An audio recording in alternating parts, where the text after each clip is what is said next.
to New York, and it is where I first met your father. It was a very beautiful house on the inside. It had a large living room, kitchen and dining room downstairs, a big porch outside the living room and outside the dining room. Then on the second floor there were 3 large bedrooms, and in the attic 2 very nice bedrooms. So it really was a very nice house, very accommodating. As we told you earlier, the romance didn't happen right away because Jerry was working very, very long hours, and it was sort of both of us coming and going. Now, if you're going to just sit there and giggle, why don't you say something? I'm not saying a word. You talk. Okay. We dated some. I didn't have any serious friends going on at the time, so we went out to dinner, and Jerry's friends from New York would come and invite us out together, and it just gradually developed over time. Was Aunt Anna, did she interfere at all in your... No, she really was quite interested in the relationship. I think she tried to bring us together. Even Jerry had a thing he used to do when she'd be cutting the meat, holding his hands like this to keep the meat from flying off the table. And of course she never knew that. She was quite well, she had a terrific sense of humor, but she wasn't always aware of things like that went on. But one time she asked me what did I miss, and I said I missed a glass of beer and Limburger cheese. So she said, well, if you can buy it, but put it way back in the refrigerator so nobody sees it. But I don't want nobody to know that we like that you like that. And so every once in a while I'd get the Limburger cheese and beer out and eat it while she wasn't around. And one time Harriet and I were coming home from some kind of engagement, I guess, and we see a light in the kitchen. So we looked up, and there was Aunt Anna at the kitchen table having a glass of beer and eating the Limburger cheese. So we made some noise, and she put everything away. And we came in and acted as if we didn't see it. We never knew anything, you know. So she was very, I guess, dated so that she didn't want people to know that she liked Limburger cheese. And you never did? We never told her. No, we never told her. But every once in a while, a glass of beer, a bottle of beer would disappear. And I knew where it was going, but oh, that's just great. As long as she was having a good time, that was the main thing. Yeah, right. That's wonderful. she was a lovely old lady. Definitely an old school, but still really quite modern, quite up to date in many ways. We both loved her very much. She was great, and we missed her. She lived until after Nancy was born, and got to know Nancy a little bit, and we missed her desperately after she died. She's very important in our lives. When we go down to New York, this was during the war, we'd go down to New York, and the 3 of us would go on the train, and we'd go to the Rochester station, and the 3 of us had a book. And I don't know how many times this happened, but we would sit in front of the clock and we'd all be reading. And then one of us would look up, and there the train had came in and pulled out, and we were still sitting there. And then when we'd come back up, we wouldn't learn. In Grand Central Station in New York, the 3 of us would same thing. Take a book, and we'd be reading it, and we're right in front of the clock, and I'll be done. And we missed the train so many times. Our baggage was there, but on the train, but we weren't. Oh, no. Well, in this day and age, do you ever hear train announcements the way they did it in those days? It sounded like they were talking with their mouths full of hot mush. You couldn't understand a word they said. So it was no wonder we missed the trains. How did they sound, Jerry? Well, in fact, that's how you could become a New Yorker very fast. You take 10 marbles, you put them in your mouth, little tiny ones, and every hour you start talking, you take a marble out. And when you lost all your marbles, that's how they would announce it anyway. Do you remember when you all went to Aunt Anna and told her that you're going to get married? I don't. I don't remember that. I think she knew it before we did. She kind of suspected. Mm-hmm. But she was very pleased, and she started hauling out her sister's wedding dress. Her sister was had been married to my Uncle Cyrus first, and then after she died, Aunt Anna married Uncle Cyrus, and that was the way people did things in those days. In fact, Jerry, you had an aunt that had to marry her sister's husband after Years her ago, sister. that you did what your parents wanted you to do. Yeah, right. Nowadays, it's your children tell the parents what to do.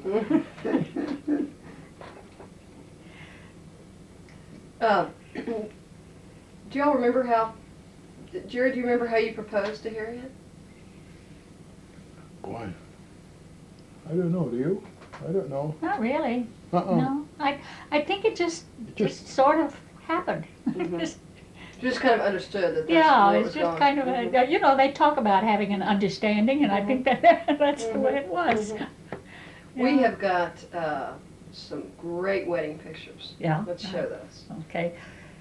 This is one of my wedding pictures. I'm on the bottom step of the stairway, leaning against the newel post. That was a beautiful banister.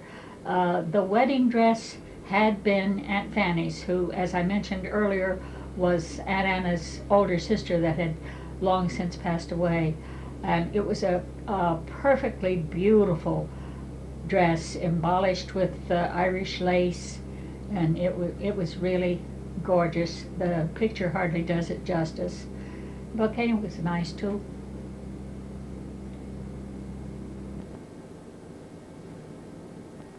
Here's a shot of Harriet and myself on our wedding day.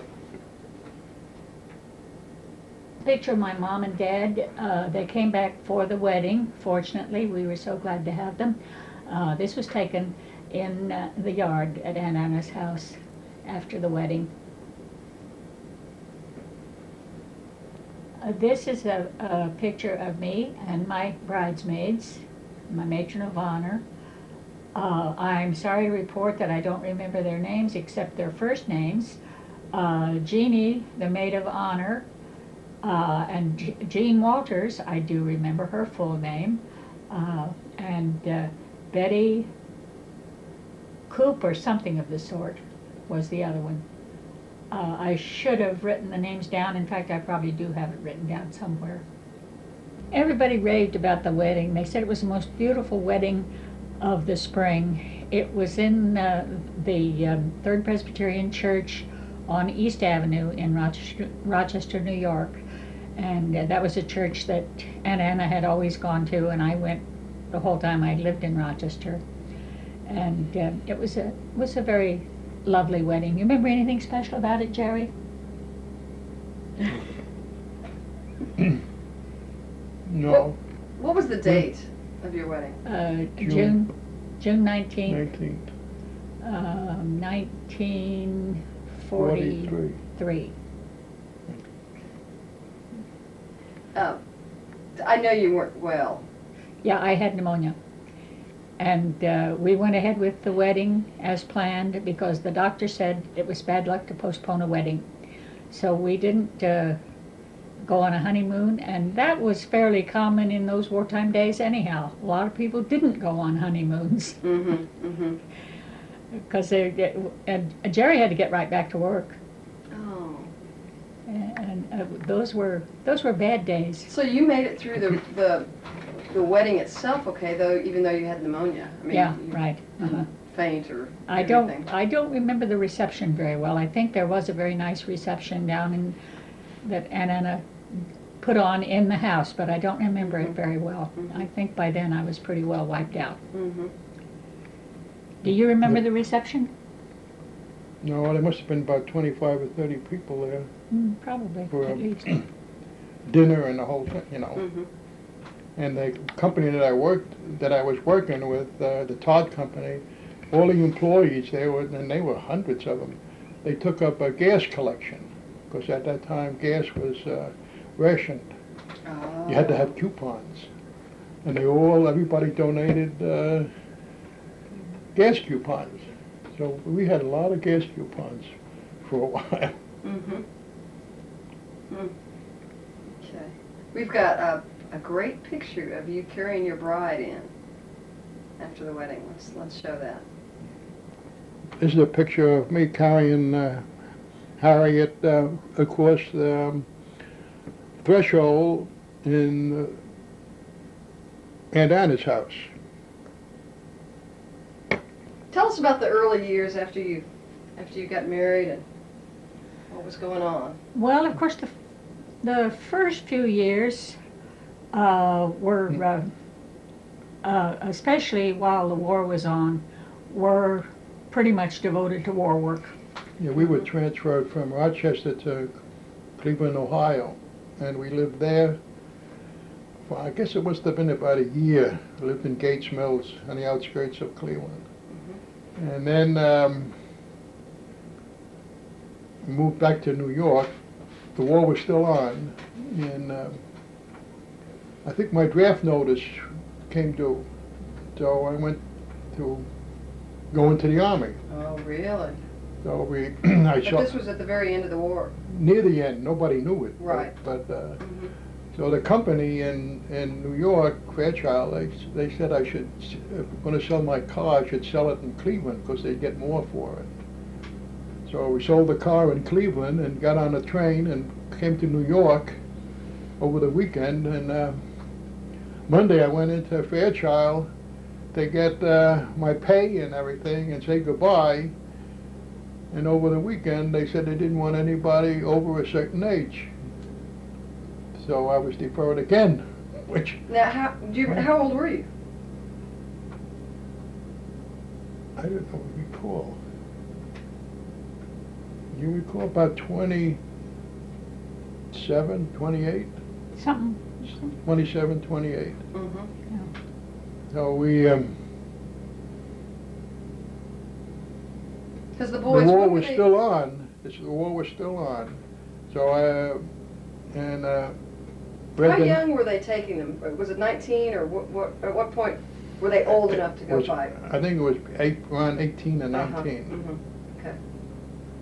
Okay. But I got deferred all the time because of the work that I was doing for Mhm. Fairchild. Tell them about the work that you were doing. Well, they were Fairchild was making aerial cameras for the Army, the Navy, Air Force, and so forth. Mhm. And I was like a resident inspector up in Rochester. Eastman Kodak, former Graflex, and the Todd Company were making these units for Fairchild. And we'd have, Charlie Eisvik and myself would have to inspect each camera before they shipped them out to the various forces. We, near the end, I was just working in Fairchild, and I guess there must have been just a couple of months later when the war was over, Mhm. then when we landed in. Do you all remember what kind of celebrations were going on? How it was announced? Do you remember those times? That time? I don't remember really how it affected us. I mean, we were, of course, very, very pleased. We were very happy about it, but where we lived, there wasn't dancing in the streets and that sort of thing. There was the way there was over in New York City. I mean, we saw these pictures of just bedlam over there on Broadway in New York City. From the celebration? Yeah, everybody was throwing things into the air and balloons, and it was wild according to the pictures. We didn't have television in those times, but I think they showed it on the radio. They showed pictures of. They showed pictures on the radio? Oh, that's right.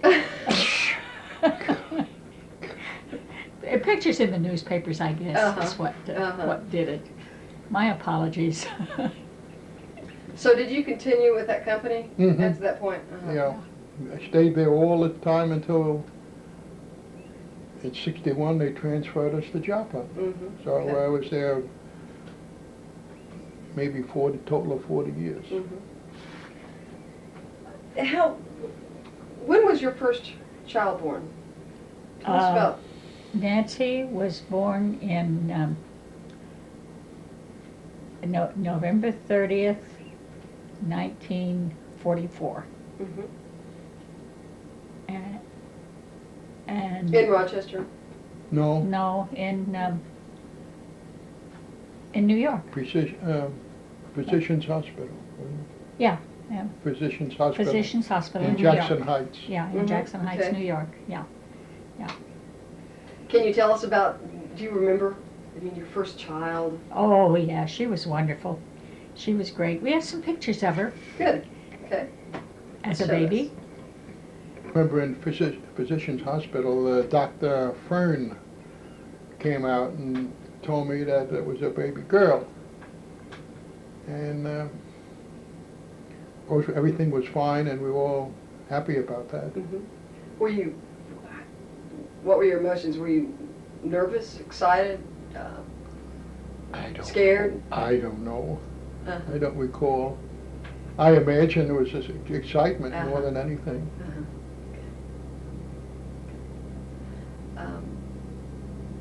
How long did you have to stay in the hospital back then? then? 2 weeks. 2 weeks. Yeah. Yeah. And that was that was typical. Oh yes. Oh yes. You didn't even get up until I don't know, baby was 8 or 9 days old, and then you were allowed to sit on the edge of the bed. Oh my! How times have changed. Yeah. Very different. Let's show these baby pictures. Okay. Here is Nancy. She looks as though she might be about 6 months old. We have a lot of baby pictures, but they're on slides, and we can't use them with the facilities that we're using now today. But she was having a good time out in the snow. Valley Stream. In Valley Stream, which is where we lived at that time. Here's Nancy with me on her first Christmas. You remember my telling you way back in my early childhood about my grandfather worrying about me so much because I was slow walking? Well, Nancy inherited it. She wasn't walking yet in this picture and didn't for a while, but there wasn't anything wrong with her. She was perfectly fine. It was just a trait that she inherited from me. This is a picture of Nancy. We took a trip upstate with George and Ruth Fries, and that dog was visiting there also, and he took kind of a liking to Nancy and played with her and let us take pictures of him with her, and it was a lot of fun. She enjoyed it. She always loved dogs. You're now looking at a picture of Nancy with baby brother Don, who was born April 21st, 1948, 49, I'm sorry. It's too bad that picture's not in color because he had lovely red hair even then, the sweet baby, and they played nicely. They had good times together. She used to pick him up and carry him around. He was almost as big as she was, but that's all right. She could handle it. And she really enjoyed playing him. Of course, they had their bad moments too. She had jealous times, but most all little girls at that age do, I think. They're playing in a pool. Is that in your backyard? Yeah, it was one of those plastic pools that you filled up with water and let it sit out there until it warmed up a little bit, and then you went and plopped the kids in it. Mm-hmm. They loved it. They had a good time. It's a picture of Don, Nancy, and Harriet in Huntington Beach on Long Island. We'd go to the beach fairly regularly.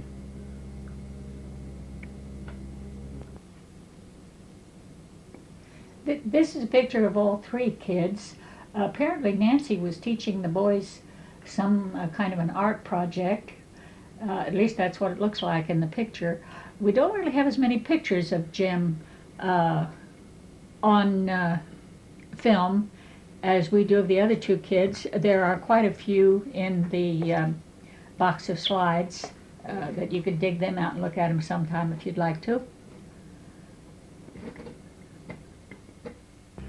Oh, the kids, when we lived on Huntington, we'd every Friday during the summer we'd go clamming, and I'd come home from Fairchild, and Harriet had the kids in a bathing suit, and we'd go down to Fleet's Cove on Long Island, and we'd go clamming, and we'd come home with a bushel of clams, and sometimes we'd have raw clams and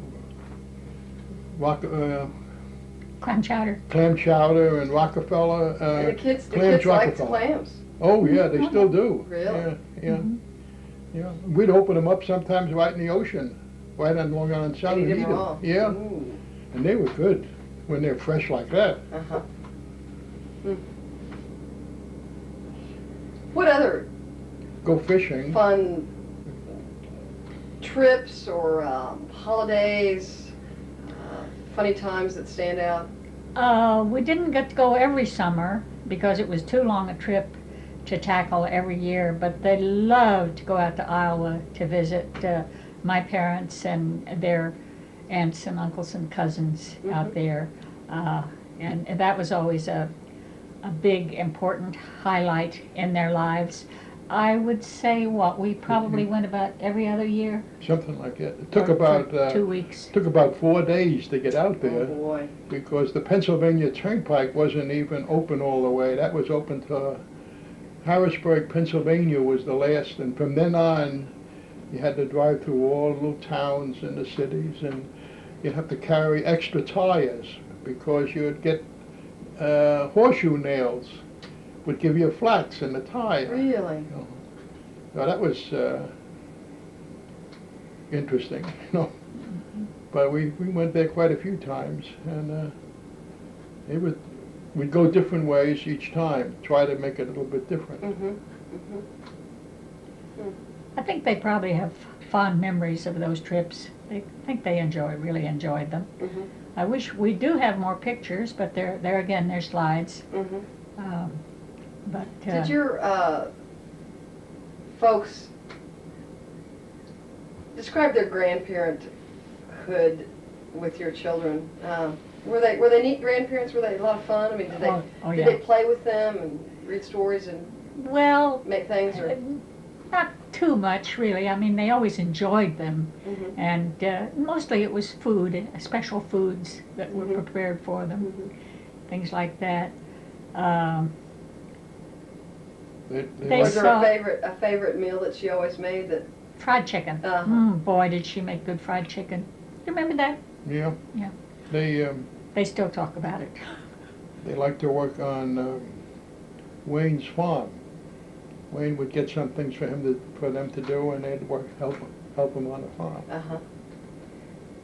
Wayne was my sister Hazel's husband, and they had children in the same age group as our kids, so they always enjoyed that, enjoyed being with them.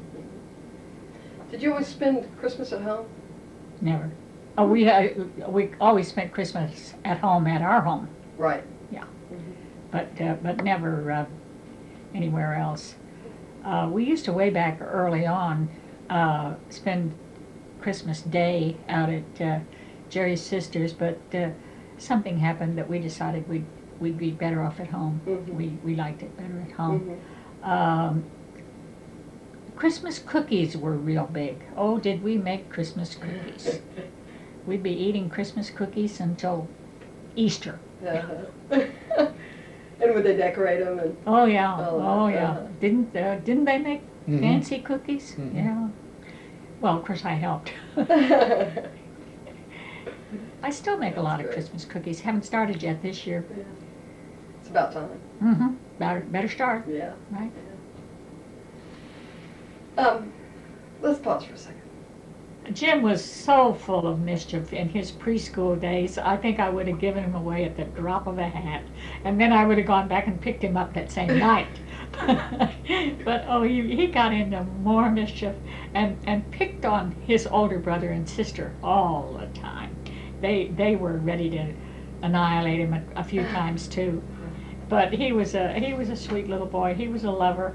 Can you remember anything in particular that he would do in preschool that got him in so much trouble? I don't think he got in trouble in school. It was at home with me. He picked on me all the time. But no, I don't think he got in particular trouble in school. He liked kindergarten.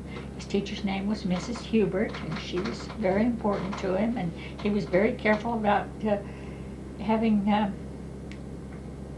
wedding accidents because he didn't want to make a problem for Mrs. Hubert. At home it didn't matter, but in school it did. Mm-hmm. But he was a doll. He still is. We'd, when we lived in Huntington, we had on the veranda, we had this very large tree. And at night, when it was our turn to do the dishes. Right after the dishes, we finished the dinners, the two boys and myself would go out to the back, and I'd get them up into the tree, and I would climb up into the tree, and we'd get up on top of in the tree, and Harriet would come out and call us, Jerry, Don, Jim, it's dishes. Come out for doing the dishes. And we would be hiding up in the tree, but the kids Jim or Don would start to giggle, and she'd look up, and there we were up in the tree. That's so cute. Nancy used to get up there with you too. I think she did. Yeah, because I never could find anybody to do the dishes. I usually ended up by doing them myself. And that was in the pre-dishwasher days. Mm. But they were fun. They were all three fun. They were fun together. And they fought a lot, but they had good times together too. Nancy used to like to read to the boys. She was a good big sis. Yeah.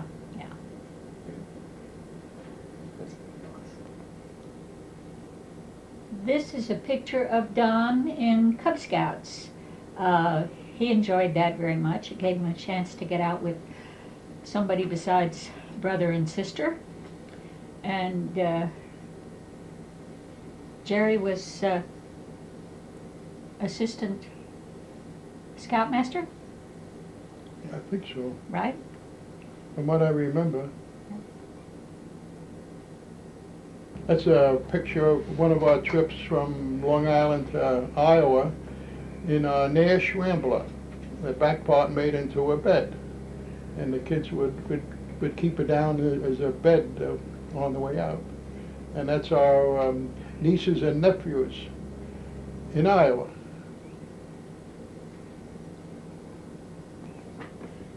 This is at the house in Huntington, out in the yard between our house and the Averys, and it's the three little Avery boys, and Don and Jim. Jim is the real dark-haired one.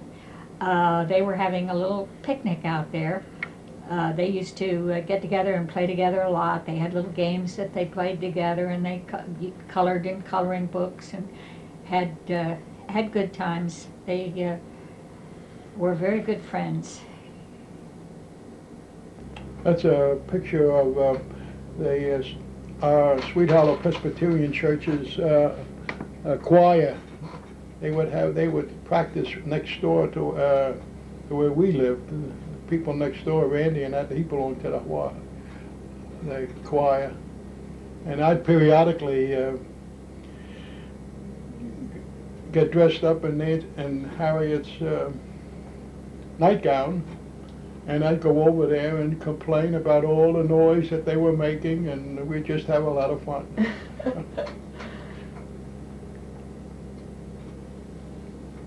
This is a picture of a Halloween party that we had at our house in Huntington.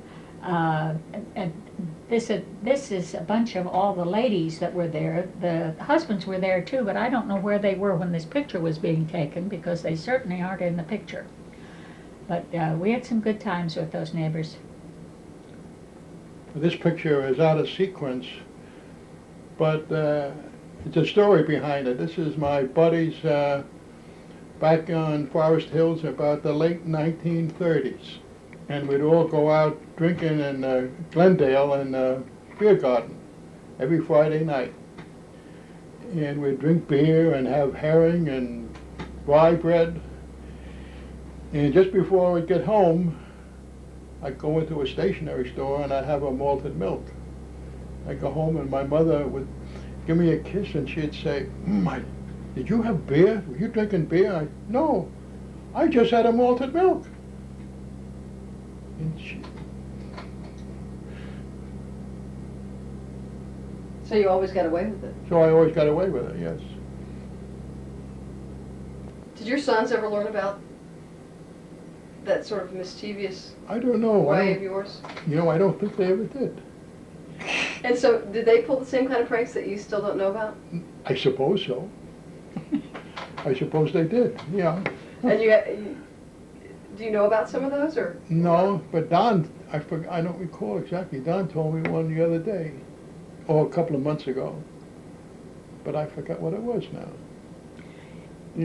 Jim was different from his dad from the standpoint is he did have a harem.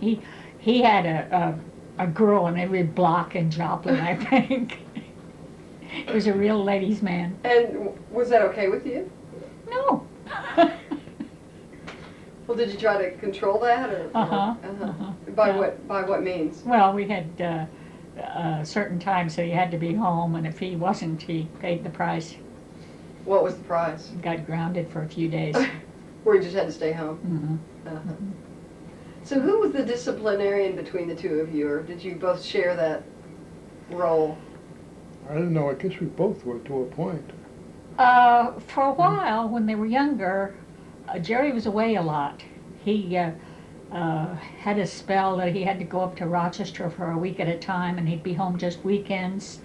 So I kind of got in the groove of being the whip cracker during that period.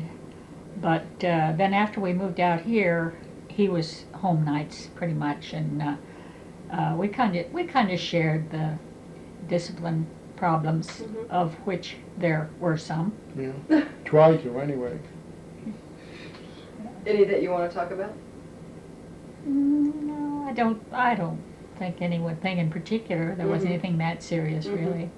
Well, did they mostly get a lecture, or did they get a belt? No, there was never much corporal punishment. It would be a lecture or something taken away. They couldn't have the car for a few days or whatever. Something of that sort. Yeah, something of that sort. But no, we never used corporal punishment to speak of. Sometimes when they were little, a smack on the backside, but not once they were bigger. My mother and dad were here visiting at the time of their 50th wedding anniversary. We invited Mother's brother and Daddy's brother and his wife, and had a little party for them here in the family room, and this is a picture of them, which we cherish. It was a nice time, and I really think the last time that Mother and Daddy had that much of their family with them at the same time before they died. It's a picture of my father taken in 1960, and he's in Florida. And we moved in Joplin in 1961. And just about that time, he called us from Florida and told us he would like to take some painting lessons. He always wanted to learn how to paint. So we just told him to go ahead and do whatever he wanted to do, that would be great. And he started to do some paintings, and we have a picture of one of his better paintings. Now this picture he painted from memory, and that's supposed to be, it looks very like it, the Sweet Hollow Presbyterian Church in Long Island. And it just caught his eye, and he remembered quite a bit about it. The church is a little wooden church. There's no nails. The farmers in that area about 250 years ago built this church and used only wooden pegs. There's no nails.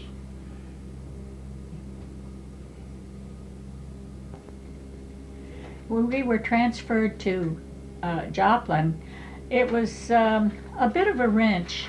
The kids were 11, 12, and 16, and of course, especially in Nancy's case, she had a lot of friends that she didn't want to leave. There was one boy that she kind of liked, that she thought might have led to something, and of course, it didn't because she had to move. But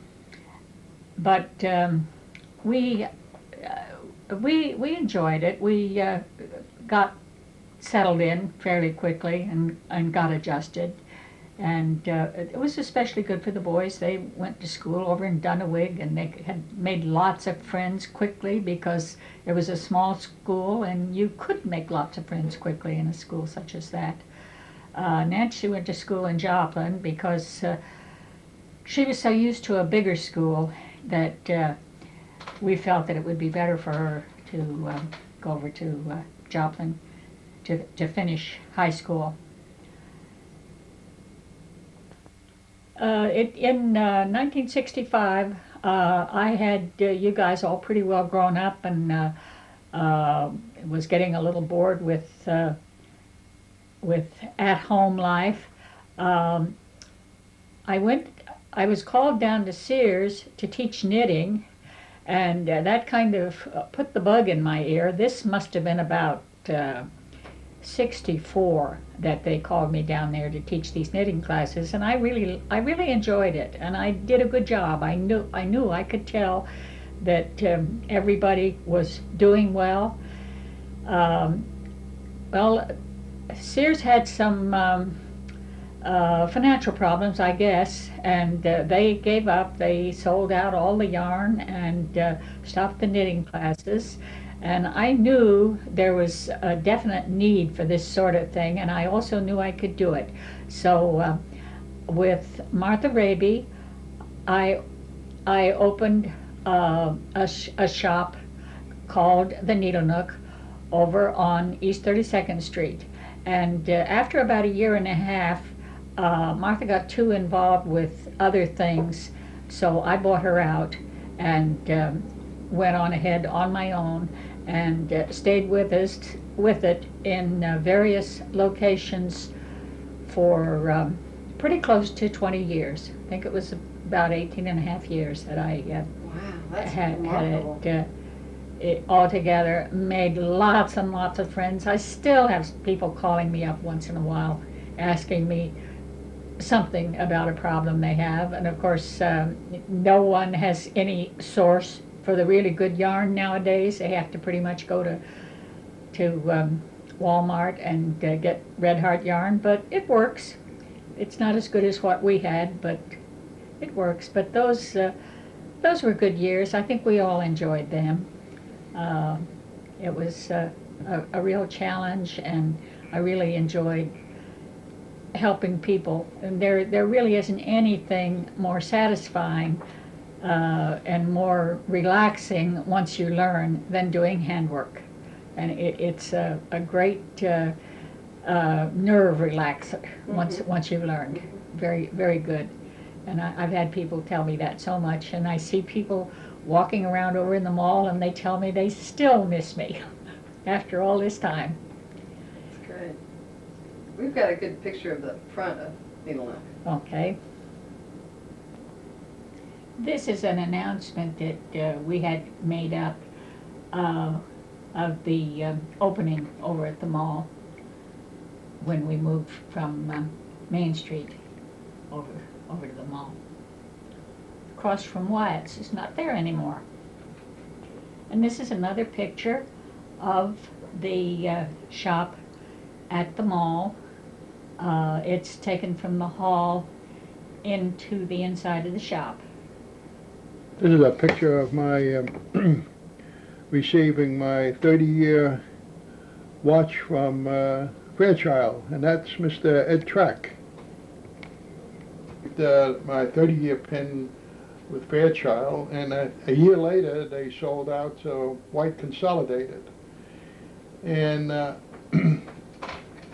most of us, all of us stayed here that came from New York. We all stayed here in Joplin, and I stayed with White Consolidated, and they were there until about 4 years, and then they sold out to Sol and the King, a Swedish outfit. And I stayed with them, and Publishers Equipment bought out Sol and the King, which the Publishers Equipment now owns King Press. So I stayed with them up until 1985, and I retired. And back in 1994, don't I get called back for a couple of months? And I still can't believe it, but I had a lot of fun. They now have computers and everything, and it's just fantastic what the things that they're doing now in the computer-oriented business. You know, it used to be with your generation that people always stayed with the company forever, and you were expected to retire with that company, but that just doesn't happen these days. That's true. My father and the people I know stayed with their company for many years, till they retired. Mm-hmm. But I think nowadays, the more I think of it, even quite some time ago, I come up to the decision that that wasn't a very good thing to do, that you should move around maybe every 5 years, or it's according to what industry you're going into. But you get a wider scope of the problems, and you learn more that way than you do by staying in one company. You could get stale, actually. Mm-hmm. And but do you think that as far as you know, the company itself, that can't be better for the company, can it? There's a less of a commitment. No, I think it's even better for our company when they're looking for somebody in the executive management, that they hire somebody from the outside.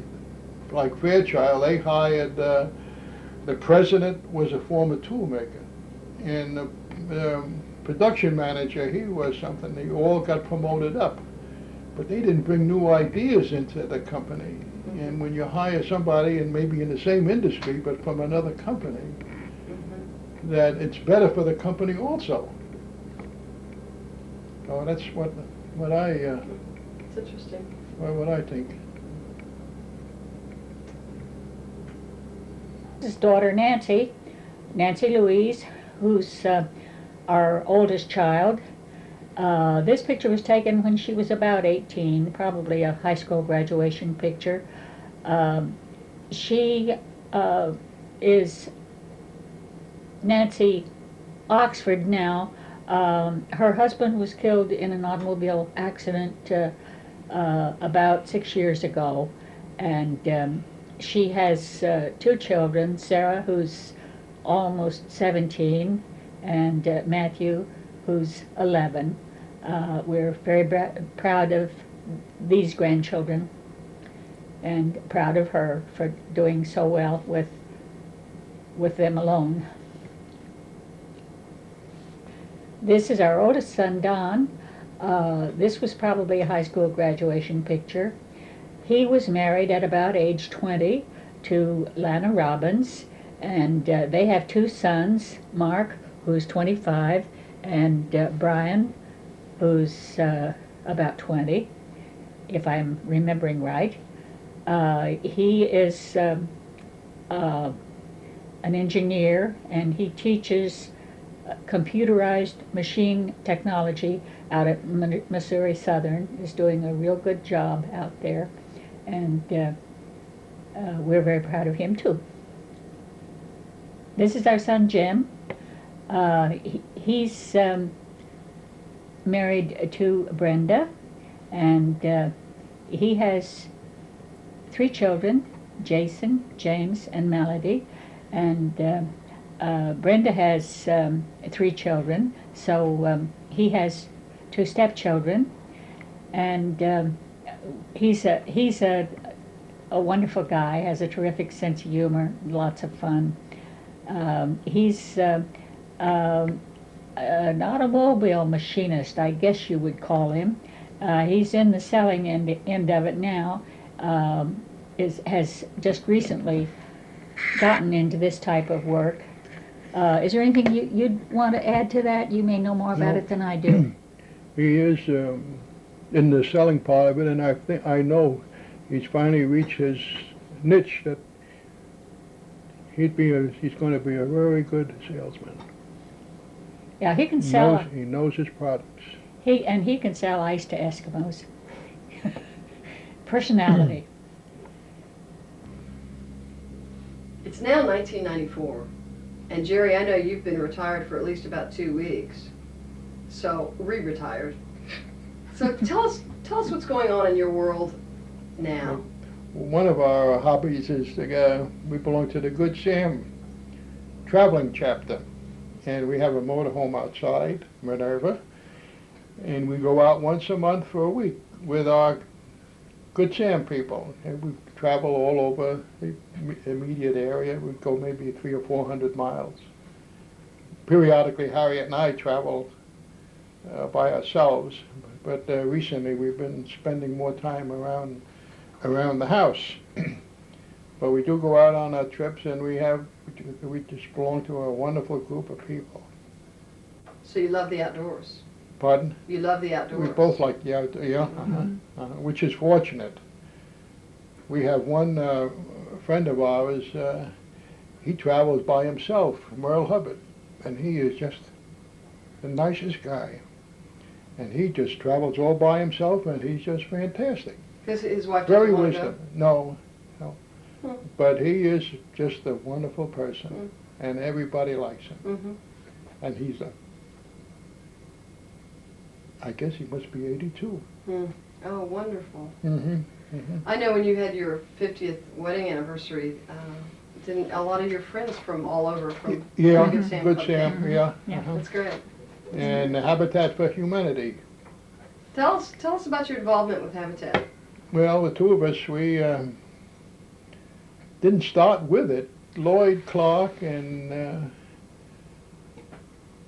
Dennis Fitzgerald. I think Dennis Fitzgerald was the originator of Habitat. He worked on it a long time before it even became an affiliate. And but we joined. It must have been about 3 or 4 years ago now, something like that. And we just like the people that we work with, and the satisfaction we get knowing that we're helping other people. I know you've been very involved in the actual building and the supervision of building a number of these houses. It's fantastic. But I'm learning, like Dale Holland and Floyd Stiles. They're Chuck Killinger. We learn a lot from those people. And Harriet, yeah. You've been real involved in fundraising? Yes, I've worked on fundraising for several years now. And you sold some of your I've had booths at some bazaars to sell some Afghans and things. That's wonderful. Let me know if you want one. Got an extra. Yeah. You're hobby-wise, I know that you both have hobbies that you're spending a lot of time My on. new hobby I've been doing, I guess about 2 or 3 years now. Oh, Carving, wood carving, and I don't get a chance to do much of it, but what I do, I like You do so very far. well. But- Where did you learn that? Where did you pick that up? Mostly up in Carthage. There's a woman lives over in Carl Junction, and she teaches that maybe once a year for 3 or 4 days. She'll have classes over at Central. Mm-hmm. I forgot the name of that place now. We've got some things that you've carved that Oh, I yeah, want to show. okay. But Harriet, before we do that, you tell us about your hobbies. Oh, I just mostly knit and crochet, and in the summer when the weather's nice, I like to garden. In the winter, I like to garden with African violets. I have probably 40 or 50 here in the house that I attend to and enjoy very much, and I belong to the local MKO African Violet Society, which is fairly active. We have a nice show every year, and I manage to keep pretty busy. I like to cook most of the time. Right now I'm tired of it. Do you have? Is there a favorite something that you love to cook that has got your name on it? Well, I like to do the Christmas cookies, the fancy little butter cookies that you dip in chocolate and that sort of thing. I really enjoy those kind of fancy type things, and I like to make stews, beef stews, and Harriet makes the best soups, and I just wish the winter was all year round so we could have more soups all the time. And your favorite is? And my favorite is just everything. Oyster soup, yeah, all types of soups. Very good. Let's show some of these products that you all have hobbied yourself into. I made this in about 1945 in our apartment. And at that time they didn't have kits.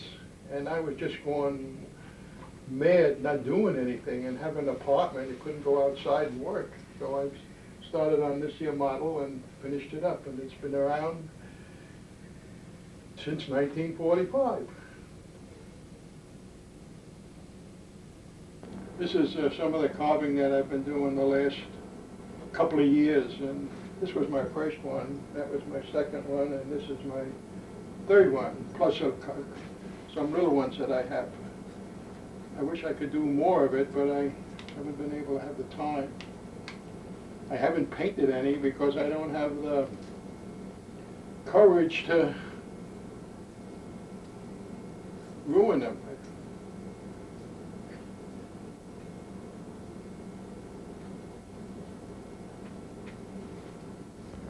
One with color would be nice. These are a couple of my African violets. They're miniatures in full bloom. I do like to raise miniatures because that way I have room for more of them than if I had just great big ones. You just saw with the purple flowers was Little Stormy. I was standing here trying to remember its name, and all of a sudden I did. The white one, I don't know its name, but it is also a very prolific and very good little miniature. I enjoy it very much. This is just one of the many Afghans I've made recently. This is the one that you make to use up all the odds and ends and scraps and bits and pieces. And when you do that, you always end up by going and buying some to make it a little bit more interesting than it would be if you just used only oddballs. It's one of the pictures I completed in needlepoint while we were in the shop. This is called The Laughing Cavalier, which is very appropriate, I think. Good name for it. It's another needlepoint picture I did. It's called The Concert. I hope nobody asks me why, because I always think of concerts with more people involved. But That's the name of it. You know, I think one way that maybe you can help us all, most especially your descendants here, is to give us some clue as to how your marriage has been so successful, such a healthy, happy marriage when the time society has come to where it's a very broken institution anymore. But you all have survived so successfully. Give us some clue as to how to do that. Well, the thing that I think is maybe most important is to have a sense of humor, to be able to see the funny side of everything. What do you think, Jerry? Yeah, I can see. We do have a lot of fun laughing at some of the things that you do. And I do too. To think of the other person's point of view and what's good for them, and you both have to do that. I mean, not just it's not a one-way street. It takes cooperation, right? I think so. One thing I know that Harriet doesn't do, she keeps a lot of it in, and she doesn't make waves or anything like that, and that's what she shouldn't. She should let it out more and tell the other person actually the way she feels. Now, what other person is that? Me. Oh, okay. Yeah. But I think that might, sometimes some people may not say nothing, and it just gnaws in their mind, and it gets so big, and they don't talk about it. They don't talk out it. And we do. Once in a while, Harriet or myself will say what's bothering us. But I know Harriet keeps it more in than I do. I fly off the handle sometimes. Ooh, tell me about it. But then it's That's gone. hard to believe, Jerry. Huh? That's hard to believe. I know it. I know two people always thought that I was just a perfect person. Oh, your mother? But my mother and father, they're dead. They're the only ones that ever did, you know. But I think that is the Good advice. thing. That's great. I know you all are members of the First Presbyterian Church here in Right. Joplin. Right. Any comments about your religious philosophy or introspection on? Well, I think religion is important. It's important to a marriage. I think if you remember the biblical teachings that you can get along with your spouse through thick or thin. Yeah, it's important. We're not fanatically religion. If we miss a Sunday, it doesn't the roof doesn't fall in or anything. But it's important to us. Religion is important to us. And, right? Mm-hmm. You got anything to say about that? Mm-mm. Let's pause for a second. In closing, we've tried to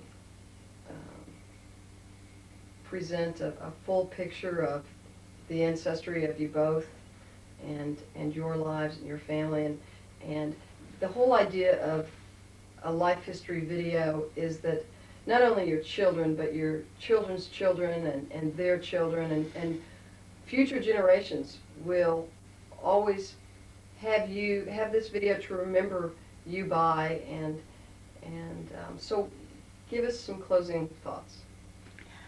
Yes, it's very important that you know about your ancestors and about where you came from and the values that your ancestors had, and that you are able to teach your children and your children's children's the same values, and possibly this tape that we've made will help you in that respect, because you will know what values your parents had and what was important to us, and hope that the same values will be important to you.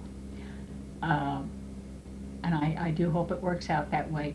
We love you very much. If we didn't, we certainly wouldn't have gone to this much trouble, and we hope this will be of some help to you in your lives in the future, and in your children and grandchildren's lives. Love you.